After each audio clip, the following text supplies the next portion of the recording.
ونتوكل عليه ونعوذ بالله من شرور أنفسنا ومن سيئات أعمالنا من يهده الله فلا مضل له ومن يضلله فلا هادي له ونشهد أن لا إله إلا الله وحده لا شريك له ونشهد أن محمدا عبده ورسوله أما بعد فأعوذ بالله من الشيطان الرجيم بسم الله الرحمن الرحيم اللهم ربنا آتنا في الدنيا حسنة وفي الآخرة حسنة وقنا عذاب النار إن الله وملائكته يصلون على النبي يا أيها الذين آمنوا صلوا عليه وسلموا تسليما اللهم صل على محمد وعلى آل محمد كما صليت على إبراهيم وعلى آل إبراهيم إنك حميد مجيد اللهم بارك على محمد وعلى آل محمد كما باركت على إبراهيم وعلى آل إبراهيم إنك حميد مجيد دا اللہ تعالی کل صفتون دی یو صفت پکی صمد دی اللہ الصمد اللہ پاک چاہتا محتاج ندے بے نیاز دے بے پرواہ دے چاہتا محتاج ندے اور دا تمام مخلوق محتاج دی دا اللہ نہ غیر چس سیزنے دا ټول محتاج دی که فرشتی دی نا غم محتاج دی او که انسانان دی نو دام محتاج دی پا انسانانو که خکل پیغمبران دا ټول اللہ تا محتاج دی یو اللہ دے چه چاہتا محتاج ندے دا بندیانو حاجتون دی او هر یو حاجتمن خپل حاجت غواړي مطالبه کوي زما حاجت پورا کا خو څوک په خپل حاجت باندې پوهیږي او څوک پې نه پوهیږي په طریقه د غوښتو باندې څوک پوهیږي او څوک نه پوهیږي بیا د هغې حاجت چې ورته میلاویږي په طریق استعمال باندې پوهیږي او څوک پې نه پوهیږي ماشوم چې اوږې وي نو دی خوراک غواړي ناول خو خبرې نشي کولی جاړي نو په ژړا یې مور پوه شي چې دی څه غواړي خوراک نو ورکي او بیا داسې په مزه مزه چې دی خبرې شروع کي نو هغې خبرو کې هم دی خپل د خوښې څیز یادوي چې راکه یو ماشوم به جړل وی چم نو مور به وله د غټو روجو نه یو چم جوړ کا بیا وله ورکوې دا واله دا به یې وخوړه نو بیا به یې وی چم نو مور به وله بل داسې یو چم ورکه به یې خلاص که بیا به یې جړل قلارېده نو بس چم به یې وی او مور به د روجو چم ورکوله جړه کمه نه شوله نو چا ورته وی دله د ده په شانتي یو ماشوم راوله چې دی څنګه خبرې کوي چې هغسې هغه د ده په خبره پوه شي دا دی څه وایي چې چم او چم وایي نو قمره ماشوم یې راوسته نو هغه چې ده وی چم نو هغه ورته یې کوټې کوټې خوره که نه چې نه چوې دا چم هغه وی چومه د ډېر موړوالي نه چوم او مور به پرې نه پوهېده نو هغې وی جوړ دی وی چې چم د روجو چم به یې وله ورکو نو هغه به نورم موړ شو انکار یې کو نه د خوراک نه خوراک کېده خیټه ته ارسو تلل خو هلته بیا زیدل نه نو د هغې د لاسه چوده وی چوم نو مور به یې وی چې دی چم غواړي نه ماشوم پې پوهېده وی کوټې کوټې خوره لږ لږ خوراک کوه که نه ډېر مه خوره نو بعض انسانان د دې ماشوم په شانتي دي کم شی چې پې صاف نی نو بیا هم غواړي بیا هم غواړي لکه دا دنیا په چا صافه ده او په چا نه ده صافه دا نیکان او بزرگان دي په دوی دنیا صافه ده دوی له چې خدای څونه دنیا ورکوي نو دوی په د آخرت ګټه کوي نو دی په اندازه دنیا استعمالی لکه ماشوم چې بل ورته وي لږه لږه خوره. نو نیکان بزرگان دنیا ځان له لږه استعمالی، د الله د رضا لپاره ډېر استعمالی، نو چې څونه ډېره ده نو هغه له د آخرت توښه ده. او د ناپوهه ماشوم په شانتې د بعضې ناپوهه انسان ټول په خلاف شریعت کارونو کې دنیا لګوي، نو دی پې چوي او نورم ورچي، چوي او نورم ورچي. یو بیماری ده چې په هغې کې د بنده تنده زیاته شي، نو چې څومره اوبه څکي نو تنده ختمیږي نه، نو که د دنیا دا سمندرونه ټول ورته د خېټه کې ورواچي نو دی بیا هم تږي وي. نو دنیادار انسان دې دنیا غواړي، مړېږي پې نه.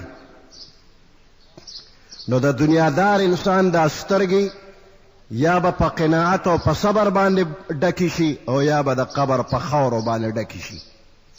یا قناعت پر کند یا خاک گور. قناعت صبر والا دا سترګې مړې بکی او یا به د قبر په خاورو موړ شي. نو دنیا دا زموږ د ټولو حاجت دی، دنیا به غواړو.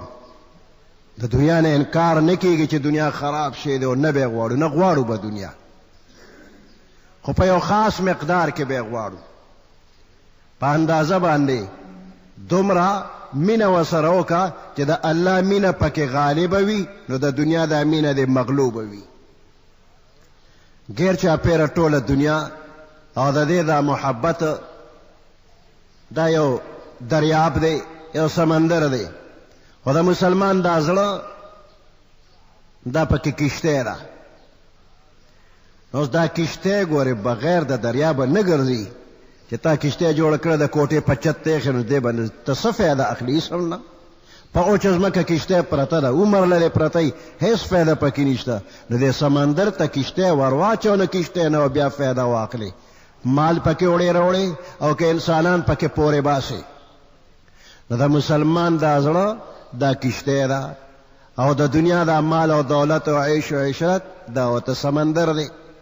نو د دې کشتی د دې سمندر سره محبت شته، خو بهر دننه به پکې نه، دې کشتی کې دننه د الله محبت وي. اوس که دا کشتی لږه غوندې سوری شوله او دا اوبه ورته ور دننه شوې، یعنې محبت په دې زړه کې ور ننوته، نو دا کشتی ډوبه واله. څه وخت پورې به بیا به ناګانه ډوبه شي، ختمه شو، هېڅ فایده هم پکې نشته دی. نو د دنیا تمام نعمتونه الله انسان له پیدا کړي دي او دې ته فایده واخلي، خو په کومه طریقه دې ته واخلي؟ په داسې طریقه دې ته نه فایده واخلي چې خالق د کائنات پکې رضا او خوشحاله پاتې شي او ددم فایده وشي. په داسې طریقه دې د دنیا نه فایده نه اخلي چې په ظاهره خو د فایده وشوله، خو خالق د کائنات پکې د دنه ناراض او خفه دی. د دنیا نه انکار نه کیږي، خو آخرت ایریدل د لوی نقصان خبره ده. ځکه قرآن کې الله فرمایي چې ومن الناس من یقول، بعضې خلک داسې چې الله هغوی وایي اللهم ربنا آتنا فی الدنیا، خدای دنیا کې دنیا راکې، او د آخرت اډو سوال کوي نه، ما له فی الآخرة من خلاق، د ده په آخرت کې هیڅ برخه نشته دی. هر ځای ته چې ورسېږي، هر ځای کې دې خبره کوي، نو د دنیا خبره کوي، دنیا غواړي. اللهم ربنا آتنا فی الدنیا الدنیا، بس په دنیا باندې لګیا دی. د کم بنده چې د کم سیز سره شوق او محبت وي، کمې روزګاري، زنکدن کې همقه خبره وي. دنیا ټوله تر زنکدنه پورې همدقه یو فکر وي. یو فیجي صاحب و ناغه وی یو سړی را پسې راغی چې کور کې مریض دی عمري، راشه لږ سورت یاسین ورته ووایه. حافظي صاحب وی زه لاړم او ما ورته سورت یاسین شروع کړو. هغه به لږ ساعت پس وی چې ډر رہے وی ما سورت یاسین وی او ته به ساعت پس پکې ډر رہے وی ګډې سرولې، نو هغه ګډو ته به ډر رہے کول، نه دې زنکدن کې هم لګیا دی ډر رہے کول. وی په ډر رہے کې ډر رہے شو، لاړ مړ شو. نو ګوره تر آخر وخته پورې د ګډو د سرولو هغه آواز د کړی دی، نو آخري زنکدن کې هم د کلمو نه ویله، کلمه شهادت یې ونه وی او مخه د ګډو آواز یې کو.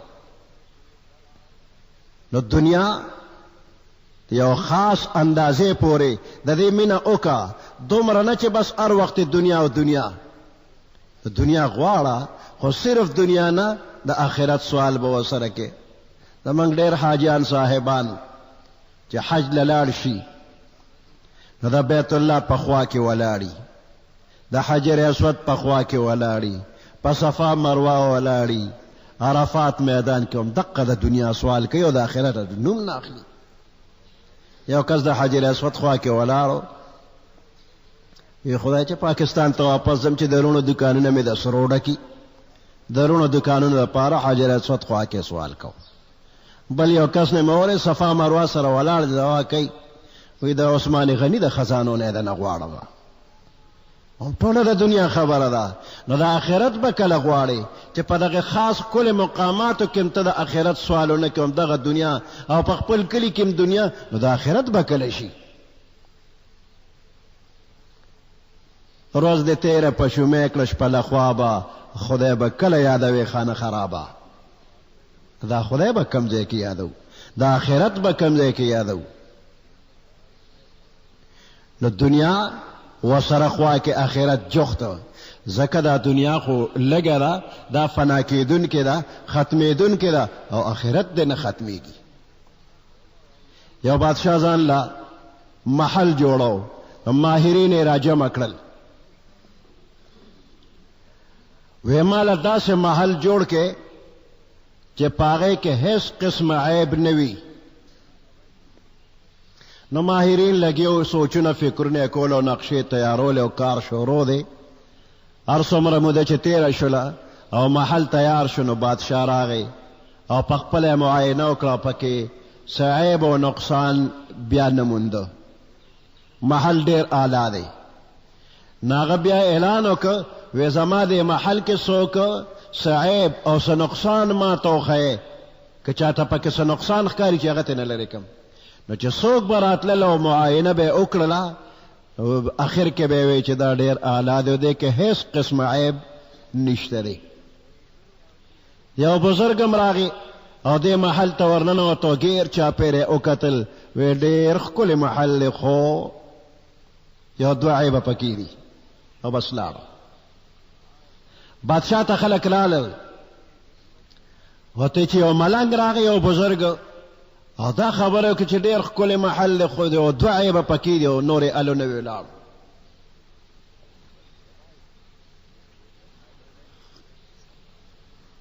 بادشاه وی فوراً لاړ شه دا سړی مال زر راولی، حاضر یې کې. سرکاري کسان لاړ او ملنګ هر ځای ته چې رسېدلی واپس یې راوسته، بادشاه ته یې مخامخ که. بادشاه ورته وی زه غواړم چې زما په دې محل کې چېرته عیب وي او ما ته یې څوک وښیي.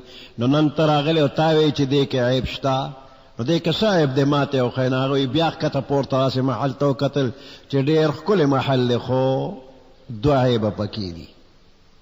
وی بادشاه ورته وایي چې زر وایې کوم عیبونه دي؟ نا ملنګ او بزرګ هغه ورته وایي چې دې کې یو عیب دا دی چې دا ډېر ښکلی دی، خو ته به پکې همیشه اوسېږې نه، دې محل کې به ته همیشه اوسېږې نه، څه وخته پورې به یې نو بیا به ته لاړ شي. نو دا محل بیا دغسې پاتې چې ته نه خو دا ناقص شو، چې ته پکې همیشه نو دا به ښکلي. او دویم عیب پکې دا دی چې څه زمانه تېره شي نو دا محل ښکلی عالی شان، دې نه بیا یو کنډر جوړ شي، دا به د اوسېدو قابل نه، بس دقه دوه عیبه پکې دي.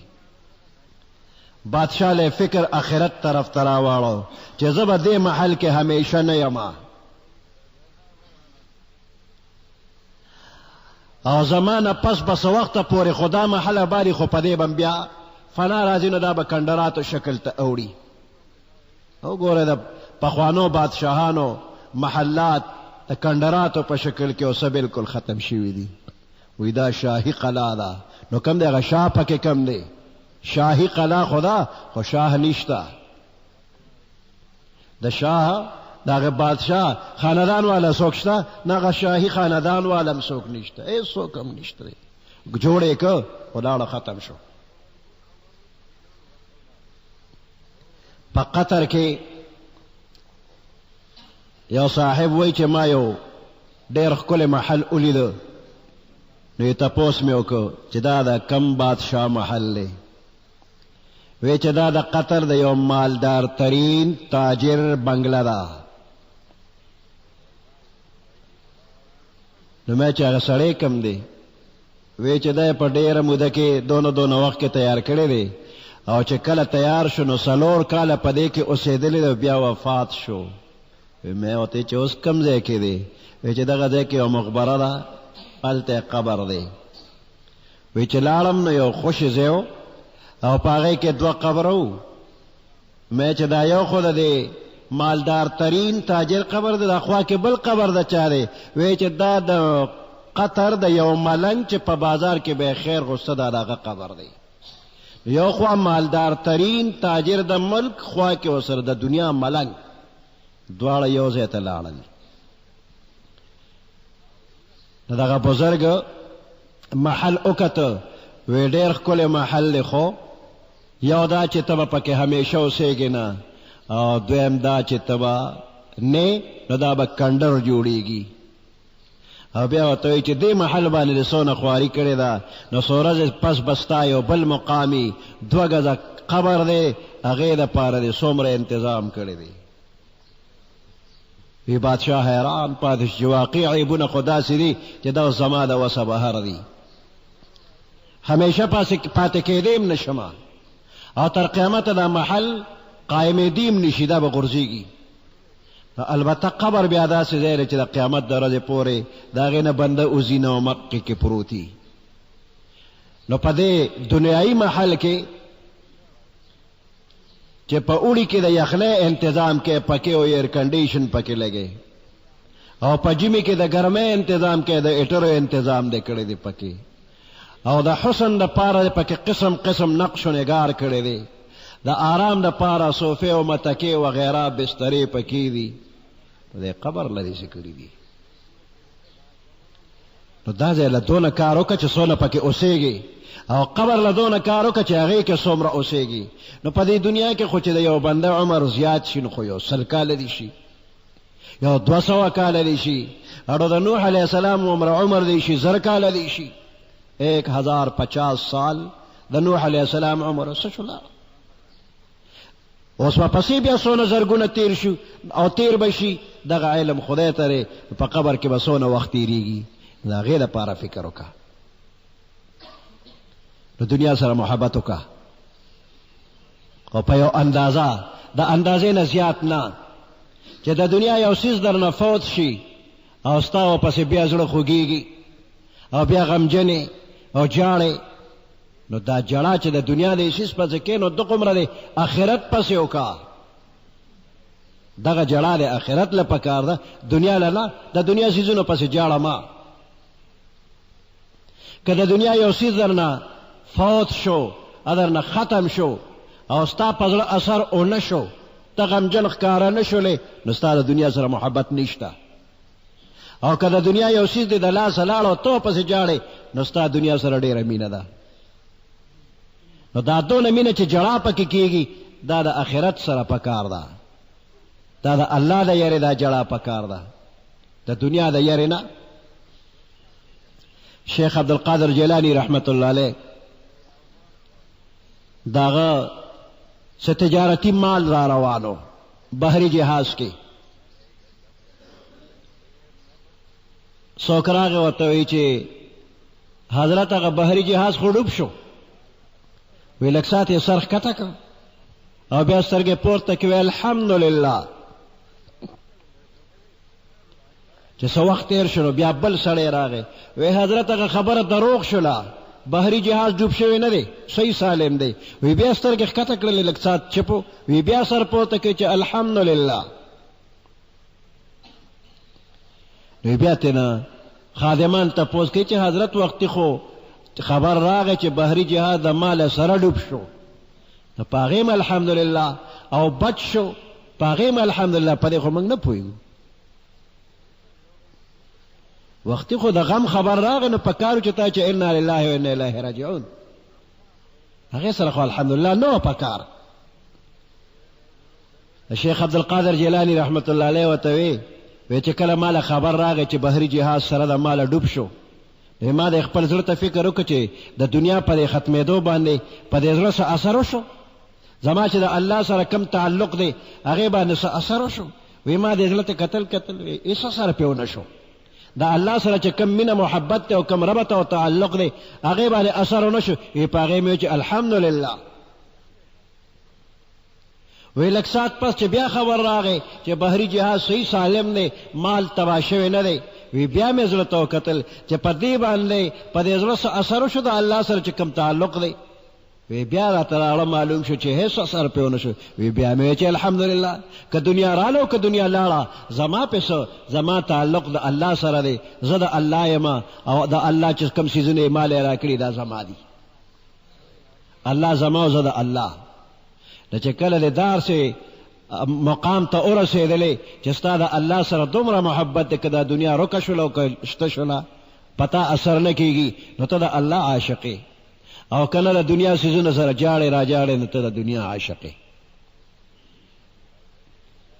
شیخ عبدالقادر جیلانی رحمت الله علیه ته یو ځل د چین د بادشاه نه یو تحفه راغلی وه، یو مزېداره شیشه وه.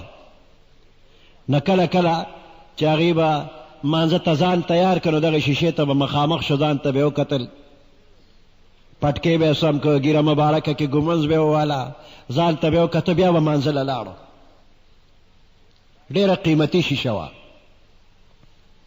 د شیخ عبدالقادر جیلانی رحمت الله علیه خپل ځای کې عبادت کو او خادم صفایي کوله، نو په صفایۍ کې هغه شیشه ماته شوله، ډېره زیاته قیمتي شیشه وه. نو خفه شو چې اوس به حضرت په دې باندې څونه خفه کېږي او څه نه چې ته ازار راته ونه کړي.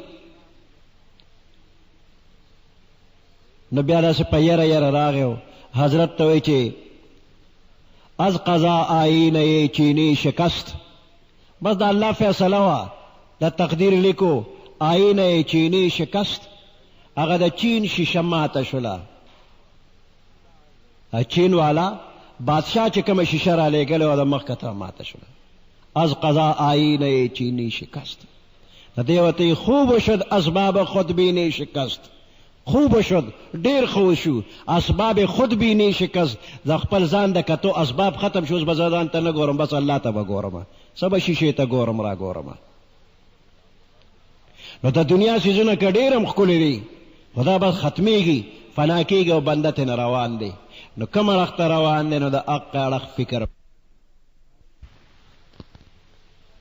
هارون الرشید بادشاه یو ښه بادشاه و، د هغه ډېر واقعات درس عبرت دی، د امت دپاره پکې نصیحتونه دي، عبرتونه دي. د ده په زمانه کې یو بزرګ دی، بهلول نومې دی، خلکو به ورته لیونی وي، بهلول مجنون، خو په حقیقت کې هغه بهلول دانا و، ډېر هوښیار و. بادشاه له به راغی نو بادشاه به ورسره ګپ شپ لګو، خندا خوندي به یې کوله، ټوکې به یې ورپورې کولې. او بادشاه خپلو کسانو ته ویلي وی بهلول لیونی چې کله راځي نو ګورې دی به منې کوی نه، دی د ماله ډایرک راځي. نو درباریانو منې کو نه، دی به راته. یو ځل هارون الرشید بادشاه یو امسا واغېشتله او بهلول دانا له یې ورکړله. او ورته وایي بهلوله وایي دا امسا ما تاله درکړله، خو چې داسې کس تا ولیده چې ستا نه کم عقل او بې وقوفو نو دا امسا هغه له ورکه، چې ستا نه بې عقله وي نو دا امسا به هغه له ورکې. بهلول ښه په خندا باندې واغېشت، دی ونه چې ما ته خو یې بې وقوف ووي، ما ته یې بې عقله وي، دی ونه وي. واغېشته وایي ښځه ټیک شو، که ما چې ته کم عقل بې وقوف ولي دا به هغه له ورکمه. موده ډېره تېره شوله او دی بیا راغی بادشاه له چې ورغی نو بادشاه سخت بیمار و، طبیعت یې ښه نه. نو بهلول چې وله ورغی ورته یې څنګه؟ هارون الرشید ته وایي څنګه؟ او ورته یې بس بیمار یم او د آخرت په سفر روان یم، د آخرت په سفر روان یم. دی ورته د آخرت په سفر روانې؟ وی او وی د سفر دپاره مخکې څه فوجیان دې لېږلي دي؟ څه لښکر دی لېږلی دی او تی بیا د بې وقوفو خبرې کې دې سفر له څوک مخکې فوجیان لیږي. نه ورته وي بادشاه تا چې به د خپل ملک د لرې لرې علاقو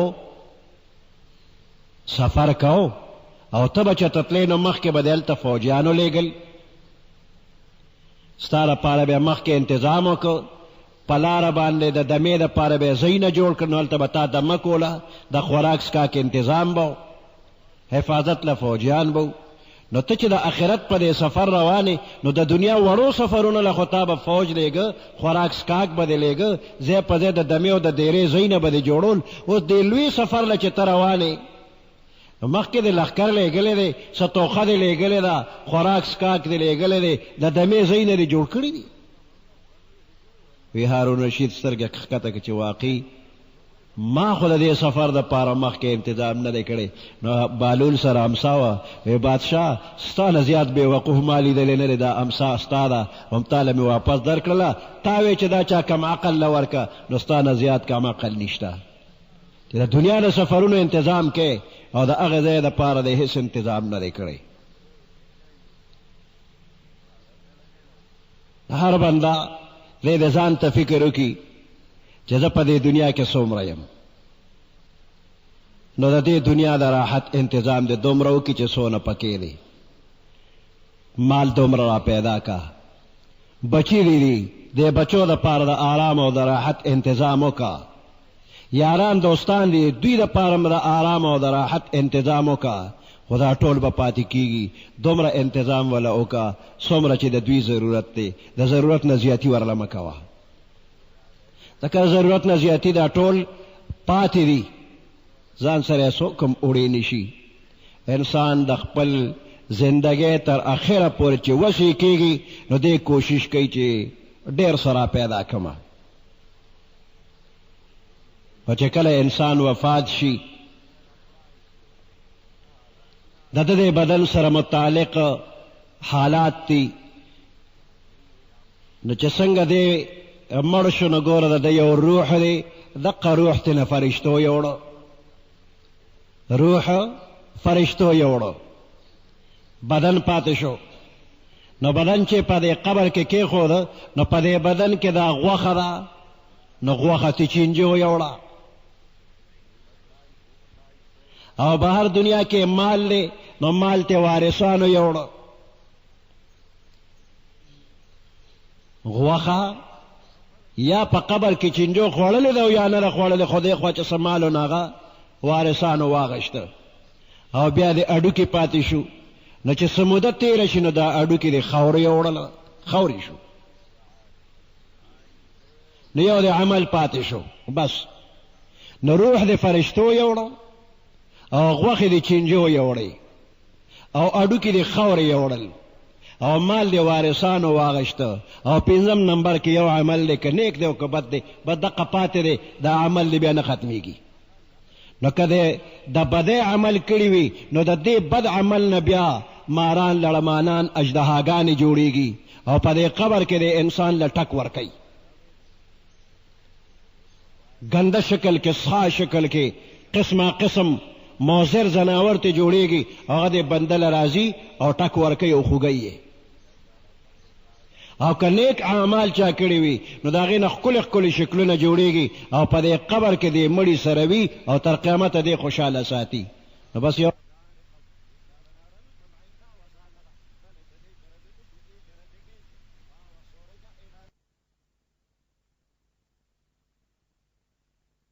ستاسو د ټولو حال ښه کي، د آخرت دا حال او د دنیا حال دواړه د الله پاک ښه کي. اللهم ربنا آتنا فی الدنیا، یا الله موږ ته په دنیا کې نیک اعمال راکړي،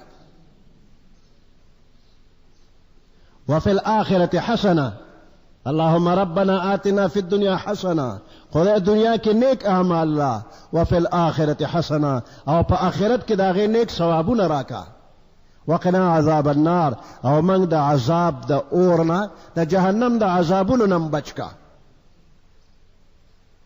اللهم ربنا آتنا فی الدنیا حسنه، یا الله په دنیا کې چې کم خیر او ښېګړه پیغمبر علیه السلام در نه غوښتې ده هغه نیک اعمال دي، کاغه نیک اولاد دی کاغه نیک یاران دوستان دی که نیک ماحول دی خدای دغه خیګړه په دنیا کې راکا وفي الآخرة حسنه او په آخرت کې داغه اجر او ثواب نیک درجه اوچته درجه د جنت هغه لازوال نعمتونه را لراکي وقنا عذاب النار او دا دوزخ د اور نه خدای مونږ ټول اوساتي نو الله 1,24,000 پیغمبران را لېږلي دي او دوی تا ته احکام شریعت خولی دي د دغه حکمونو تابعدار اوسېږه په دې باندې عمل کوه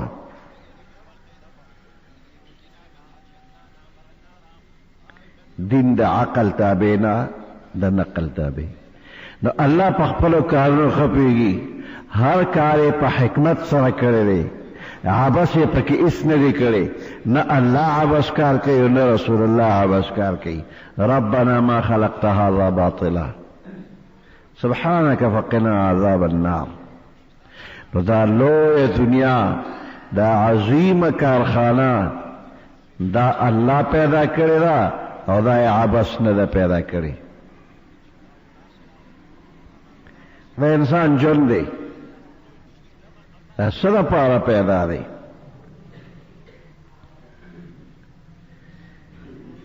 د یونان خلک دا ډېر زیات هوښیار ګڼلی شو خلکو به یونان والا ډېر زیات قابل ډېر پوه خلک دي اوس هم بعضې باندې چې ډېر هوښیار دي هلک وایي دا چې ته یونان نه راغلی سه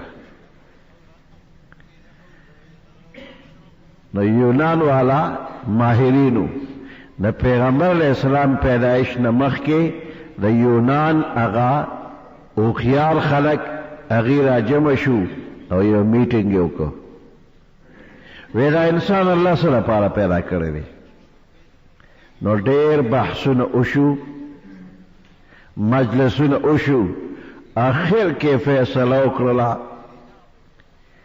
چې انسان دی له پیدا دی چې د دنیا د خوندورو څیزونو نه خوند او مزه واخلي بس دقې نه پیدا دی د دنیا چې څومره د خوند او د مزې څیزونه دي انسان دې له پیدا دی چې د دې خوندورو څیزونو خوند واخلي مزه واخلي بس دا د یونان هوښیارو خلکو فیصله وکړه خو دا فیصله غلطه ده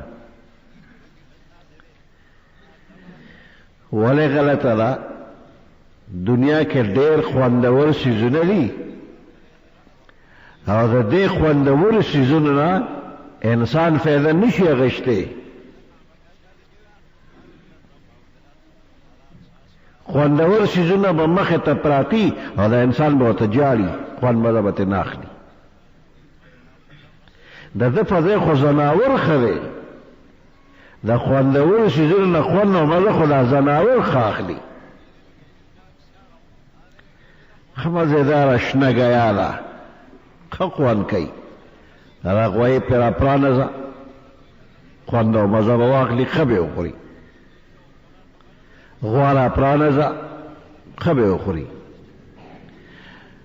د دې غوا په مخ کې د دې غوا بچی حلال کا او بیا ورته ګیا واچه هغه بچی تالته کې وایي دې خوا ده لګیا ده ښه خوند وایي د دې ګیا نه خوند او مزه اخلي او بچی حلال شو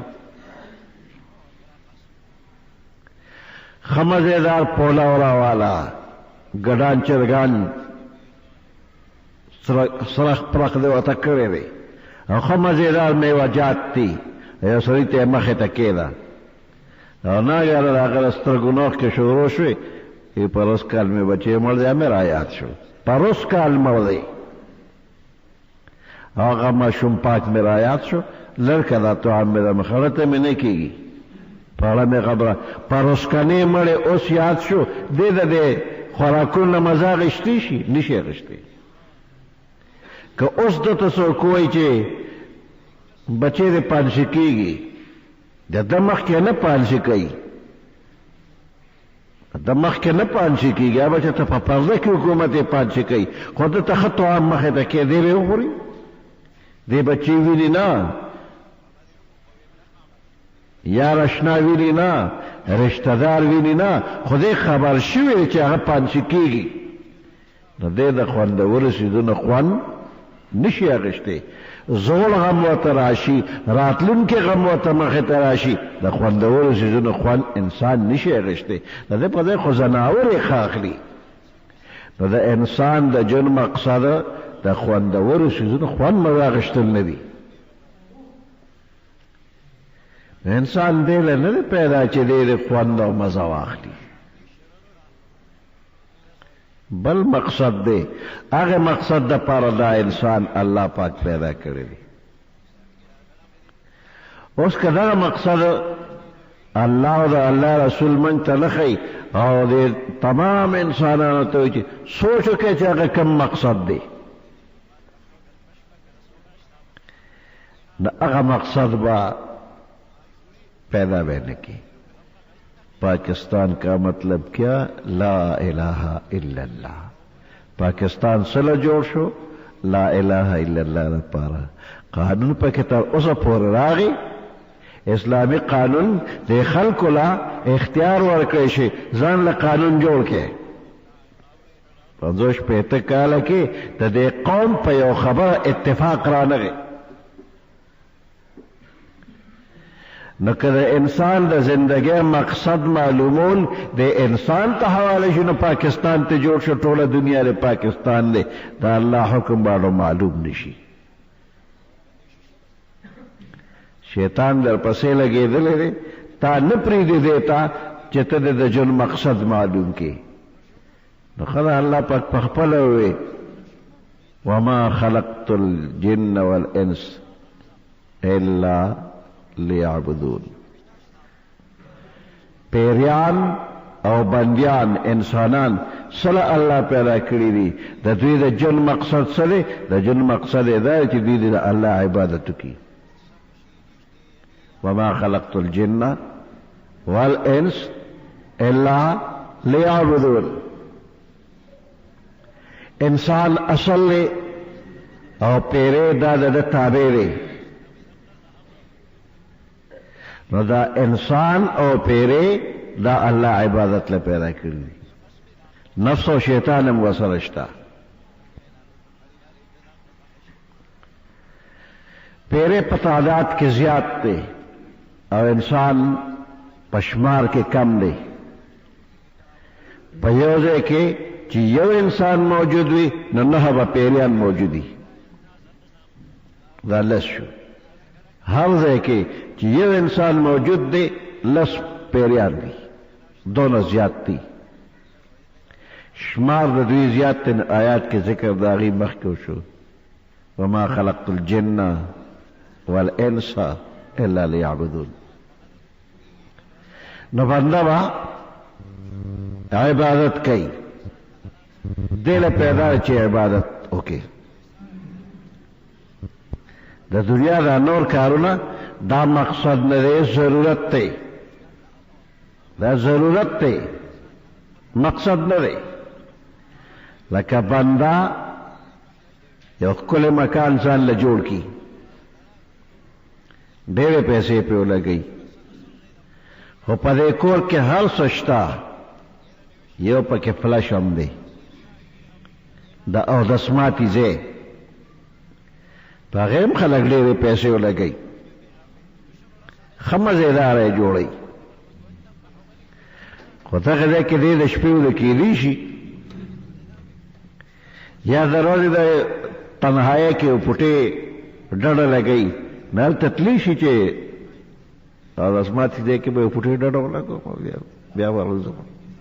نه، دغه ځای د آرام نه دی، د ډډې لګولو ځای نه دی، بلکې یو خاص مقصد دی هغې دپاره به ځي، او هغه مقصد چې پوره کړي زر به ترې روځي. دغه ځای کې څوک شپې ورځې نه تېروي. دا د دې ټول کور یو ضرورت دی. نو دا دنیا او په دې کې چې دا څونه کارونه دا ضرورت دی، مقصد نه دی. مقصد د آخرت دی، د الله رضا ده. او په فلش کې به ټول عمر څوک نه تېروي، مقصد له به ورځي او چې ضرورت لا او چې ضرورت یې پوره شو بیا به ترې نه وځي. نو د دنیا دا کارونه دی له به ضرورت له ورځي خپل ضرورت به ترې پوره کړي بیا به ته دې خوا راوځي مقصد له به راځي او مقصد د الله عبادت او بندګي. نو ته بنده خدای پیدا کړې بندګۍ له نه چې تا باندې خوروي غوښې حلوا او خر غوایه مالک ساتي د بار د پاره نه چې خر څوک کېنوي په تخ بالا. زمیندار که خر ساتي هم او که غوایه ساتي هم بار پې راوړي. دې له چا خر ساتلی نه چې کور کې مزیدار تخت دی دا به په هغې د پاسه ناست دي او عبداللیان او متکې او بسترې دا به ورته اچولي خر به یې پاس کېنولي. نه نه خر غوایه خاون ساتي د بار لپاره نه چې خر څوک کېنوي په تخ بالا. نو ته بنده یې خدای پیدا کړې بندګۍ له نه چې تا باندې خوروي غوښې حلوا. د رجل مقصد دی د الله عبادت دی.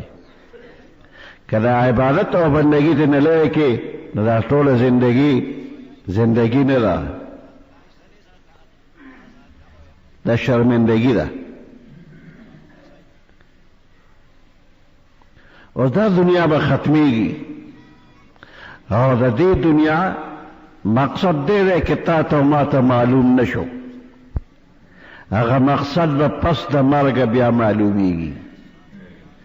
میدان حشر کې چې ودرېږي نو تا ته به د خپل ژوند نتیجه معلومه شي چې تا په دنیا کې کوم وخت تیر کړی په کومه طریقه دې تیر کړی. نو که د الله د حکمونو مطابق د ژوند تیر کړی وي نو نتیجه ښه ده ډویژن دې ښه دی. او که چېرې د الله د حکمونو مطابق زندګي دې نه وه تېره کړې دلته فیل یې. نو که په دنیا کې امتحان ورکړې او فیل شولې دوباره امتحان به ورکړې پاس به شې. که دنیا کې د امتحان ورکړې په کمو نمبرو پاس شوې بیا دوباره تیاری وکړې ډېرو نمبرو باندې ځان پاس کا بیا امتحان ورکولی شي. یو پرچه کې فیل شوی تیاری وکړه بیا امتحان وکړه بیا به پاس شي. خو که یو بنده آخرت کې فیل شو دوباره امتحان ورکولی شي. یو پرچه کې فیل دی د هغې پرچې بیا وخت ورکېږي چې دا پرچه بیا پاس کا نو واپس راتلل دې نشته دی دوباره دې راتله نشته په دنیا. نن دې وار دی که دروغ کړې که رښتیا نن موقع ده که دروغ کې او که رښتیا کې نن دې وار دی. نه که پرچه ده او که ډېرې پرچې دي نن نه تیارې که دوباره راتلل دې پکې ګوره شترې نه. په قیامت کې به بعضې خلک درخواست کوي یو ځل هم ته دنیا ته ولې که نه ته ګوره چې زه به څونه مړانه کوم. الله وی ولې ما ته نه معلوم زما بنده ما ته معلوم دی چې دې ولېږم همغه ارامېتوب به بیا کوې کوم چې دې مخکې کو. ولو ردوا لعادوا لما نهوا عنه. الله وی که چې دا کافر دنیا ته واپس لاړ شي ولو ردوا لعادوا خامخا به دوی واپس شي کوي لما نهوا عنه کم کارونه چې دې منع شوي مقه ناروا به دې بیا به کوي واپس دې بیا نه رالیږي.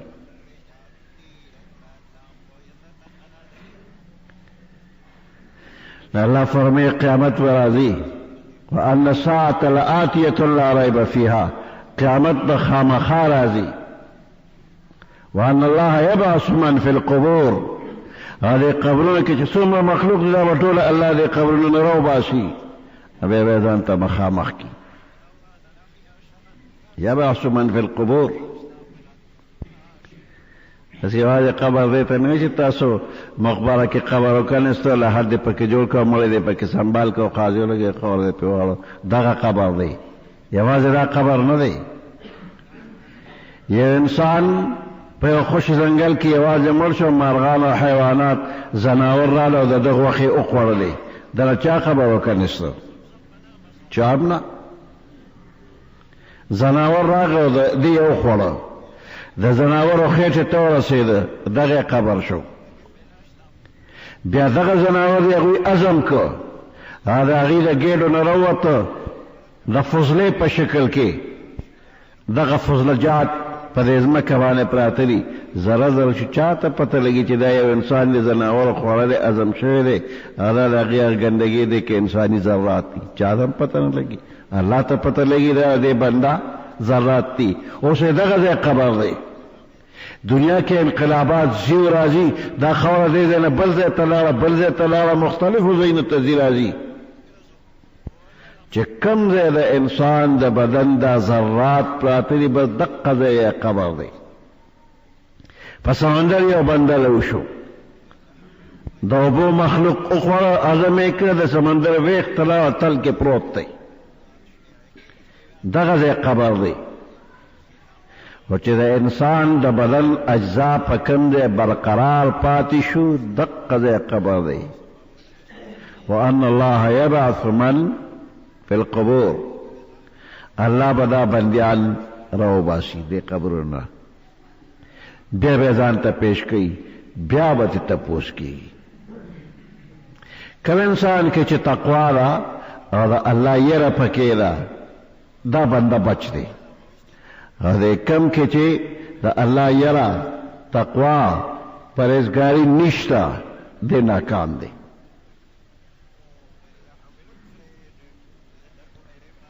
احادیث مبارکو کې راغلي دي چې بني اسرائیلو کې یو سړی و، ګناهګار و، نو هغه زامنو ته وصیت وکړ چې زه خو ډېر زیات ګناهګار یم، چې زه مړ شم او زه الله ته پیش شم، زه به ورته سوی یم، زه خو جواب نشم کولی، ډېر ګناهونه مې کړي دي. داسې وکړې چې زه مړ شم نو ما وسوځوئ، او ډېر زیات مې وسوځوئ، چې زما بدن ایره شي دونه مې وسوځوئ. نو بیا به هغه ایره را جمع کړئ، لکه بعضې هډوکي پکې چې ته روغ و سوځېدلی خو نو داسې د پکاڼي معده کا، لکه د رانجو په شانتې به زما بدن ذره ذره کړئ. نو نیمه ایروالی او غر ته به وخېږئ، او چې کله تیزه هوا وي نو ویل وځوئ، او نیمه یو ځای په سمندر یې لو کړئ. چې اړو خدای مې بیا را جمع نه کړي، اړو جوړ مې نه کړي، اړو مخامخ ورته نه شم، ځکه چې مخامخ کېدو کې مې ډېر تاوان دی، ټول عمر مې د ګناه په کار کې تېر کړی دی، ما به خدای نه را جمع کوي.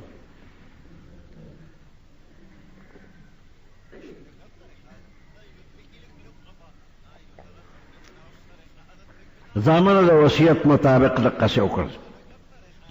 د حدیث مبارک کې راځي چې دا ایرې یې والوزولې په سمندر او په غرونو باندې، نو الله پاک د ده د بدن ذرات را جمع کړل او دې یې ته جوړ کړ، ځان ته مخامخ کې فلانیه دا کار دې ولې کوو، داسې وصیت دې ولې کوو؟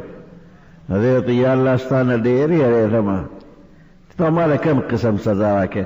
نو ما زامنو ستا د یېرې ویلي دي چې ذره ذره مې کوې چې بس له عذابه خلاص شم. وی واقعي زما د یېرې دې کړي دي؟ او صحیح سړی و، خو د الله د یېرې دا کار کړی دی، او نور د الله په قدرتونو پوره پوه نو الله ګرم کړی نه دی، په ما دې بدګماني ولې وکړله؟ ولې زه په هر شي باندې قادر نه یم، ان الله علی کل شیء قدیر. خو د الله دا قدرت دته معلوم نو، چې نو معلوم په دې نه دی ونیولی، خو الله د ده هغې زړه ته وکتل چې زړه کې یېره ډېره ده، زما بخلی چې څونه ګناه دې کړه هغه ټول په نیکو مې دله بدله کړه، الله وبخه. نو د چا په زړه کې چې د الله یېره وي دی به کامیاب شي، او چې تقوا پرهیزګاري او د الله یره پکې نه وه دی نه کامیابېږي. نو د بنده د زړه ته الله ګوري، د دننه زړه کې کم خیال راځي هغې ته الله ګوري، د ظاهري شکل ته نه ګوري. ان الله لا ينظر الى صورکم، ستا د ظاهري شکل صورت ته ګوري نه، ولا الى اموالکم، ستاسو د مال دولت ته ګوري نه، ولكن ينظر الى قلوبکم، الله ستاسو د زړه ته ګوري، ونیاتکم، ستاسو د نیتونو ته ګوري. عمل کې نیت ته څه دی، په کوم نیت باندې کې، اصل د زړه دا اراده دا نیت دغه ته ګوري. په یو نیکه اراده باندې د کار وکړو نو په دې الله پاک وبخي، او یو نیک کار کړی خو خراب دی، پر کې دننه اراده د صفا نه دي، په هغې باندې الله پاک خوشحالیږي نه، الټه کې رفتار به دې کي.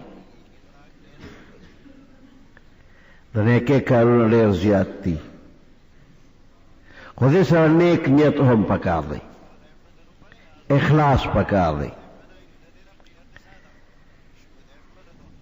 هر نیک کار چې کې نو د الله د رضا لپاره وکړه. ګوره د دین علم زده کول یو بهترین کار دی، د دین زده کړه وکړه، طالب شه.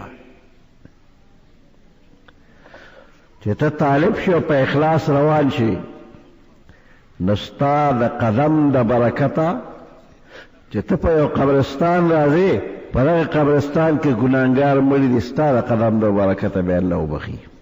یو طالب په قبرستان را روان دی، اخلاص والا طالب دی، سبق لا راځي، د ده د قدم د برکته الله د ګناهګار مړي بخي.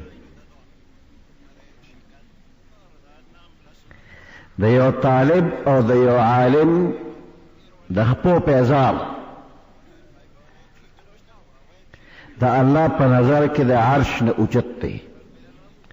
عرش الهي په دې مخلوق کې ډېر برکتي ځای دی، خو د طالب او د عالم پیزار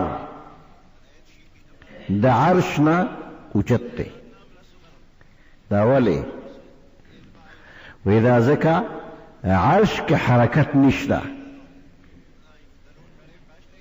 په ځای ولاړ دی، او دا پیزار چې د طالب په خپو کړی دی یا د عالم په خپو کړی، نو په دې پیزار کې دی تللی راغلی دی، د سبق زده کولو دپاره تللی راغلی دی، یا بل ته د دین د رسولو دپاره تللی راغلی دی. نو په دې پیزار کې د دین دپاره حرکت کړی دی، نو دا پیزار ځکه د عرش نه پورته دی. د عالم او د طالب پیزار د عرش پورته دی، ځکه دې کې د دین دپاره حرکت راغلی دی، عرش کې حرکت نو راغلی.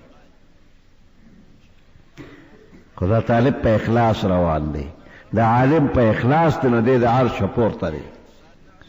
او که دی بې اخلاص شي نو دا طالب او دا عالم د دوزخ خشاک دی. قیامت پر ورځ الله یو عالم ځان ته پیش کی او قاری ځان ته پیش کی، تپوس ته کوي ډېر نعمتونه مې درکړي، څه دی پکې ماله کړي؟ یا الله دا دین مې زده کړو، لږه تنده مې تېره کړې وه، په ځمکه باندې ملاستم، په خاورو کې لغړېدلې تغړېدلې یم، دین مې زده کړه، خلکو ته مې ورسو. الله ورته دروغجنه دروغ وی، تا خو دین زده کوو، دې له دې زده کړی چې په دنیا کې خلک ما ته عالم ووایي، ډېر لوی عالم دی، ډېر خو خیال، ډېر ښه پوهېږي،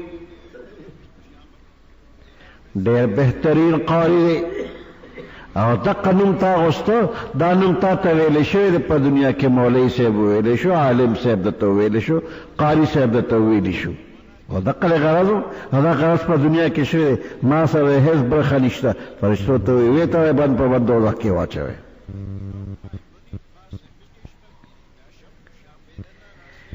یو بنده چې د الله په لار کې جهاد وکړي او خپل سر قرباني ورکړي دې نه بهترین عمل کم دی. خو که اخلاص پکې نه نو دا مجاهد، دا شهید، دا غازی دوزخ ته به لاړ شي. دلم تپوس کوي الله ما له یې څه کړي دي؟ وی الله ستا لپاره بس دونه مې کړي چې خپل سر قرباني مې ورکړه، ځان نه خو څه نشته دی، خپل ځان مې ستا لپاره قرباني کړ. الله ورته دروغ وایي تا دې له جهاد کو چې دا خلک راته غازي وایي چې جندې راشه دا غازي دی، که مړ شو نو شهید به راته وایي. نو تا ته غازي او شهید ویلي شوي دی، همدغه دې غرض و زما رضا ده، خو ته نه تلې دوزخ ته بوځي. یو ډېر لوی سخي کس دی، سخاوت یې کړی دی، قیامت کې د ده نه الله تپوس کوي څه دې کړي دي؟ وی الله ډېر مال حال دې را کړو چې کوم ځای کې ستا د دین دپاره د پیسو ضرورت و هلته ما کار کړی دی، کونډې رنډې یتیمان غریبانان هغوی له مې هره موقع کې تعاون او امداد کړی دی، ستا د دین دپاره مې ډېر دولت لګولی دی، لارې مې جوړې کړي، پلونه مې جوړ کړي، جوماتونه مې جوړ کړي، مدرسې مې جوړې کړي، دولت مې بې شمېره لګولی دی ستا د رضا لپاره. الله وایي دروغ وایي، دا ټول د دې له کول چې دا خلک چې دا فلانې خو ډېر سخي دی او به تا ته خلکو سخي ویلي هم دقه له دې کړي، ما سره دې برخه نشته دی. نو دې نیت ته کتی شي دا درې واړه بهترین عملونه وو، خو چې نیت خراب و نو هیڅ ګټه ونه کړله. نو قیامت کې به الله پاک دا ټول مخلوق راجمع کوي او د دنیا چې را کم کردار دی که چا په اخلاص باندې یو کار کړي د نیکۍ کار کړي هغه له اجر او ثواب، او چا چې په اخلاص نه دی کړی نو که ښه کار یې کوي هم عذاب، او چې بد چا کوي خو بد دی، بد خو بد دی. نو هر کار چې بنده کوي نو دې لږ تصور وکړي چې دا زه څه کومه نو ما الله ویني، په دقه تصور وکړه. ښه خدا را چې ته دا ووایه چې زه خدای وینم خو ته لیدی نه شي، نو بیا داسې خو کم از کم ووایه چې ما خدای ویني، ما ویني، نو بیا به ته دا بد کار نه کوې. یو مزدور دی او نیک نشته او زه ته کار حواله کړه چې دا کار وکړه، نو بعضې بنده خو اخلاصي وي، نیک نشته خو په اخلاص کار کوي، خو بعضې داسې لټ غوندي چې نیک نیم راوړي ټوله ورځ داسې تېره کړي، څه معمولي غوندې کار وکړي، دیاړي ور واوړی ده. اوس که د دې په ځای باندې دا مالک موجود دی خو سترګې ړندې دي، نیک شته ړوند دی، نو دا مزدور بیا نخرې پخرې کوي، نیک اسم لیدل نشي، ناس دی وی لیدل نشي کولی، بیا کار کوي بیا هم لټ دی. او که دا نیک روغ دی او بینا دی لږ داسې خولور هم دی، قارجن هم دی، زورور هم دی، نو د ده مخکې به دا مزدور دی به څه اړي وکړي، که دی ډېره مراد دی خو نیک موجود دی، که اوس ښه کار نه کوم سبا به مې نه پرېږدي، سبا مې بیا نه راغواړي، نو دی د نیک مخکې چې ځان وژني خو کار ډېر کوي چې سبا مې بیا راولي. نو ته چې څه کوې نو کم از کم دی نیک ته خو وګوره که چې نیک موجود څونه کار کوي، نو د نیک نظر خو د دونه نه دی لکه د الله نظر چې دی، تا الله ویني، نو ته چې څه کوې نو کم از کم دا ووایه چې الله ما ویني. فإن لم تكن تراه فإنه يراك، که ته الله نه وینې کم از کم دا ومرو چې الله ما ویني.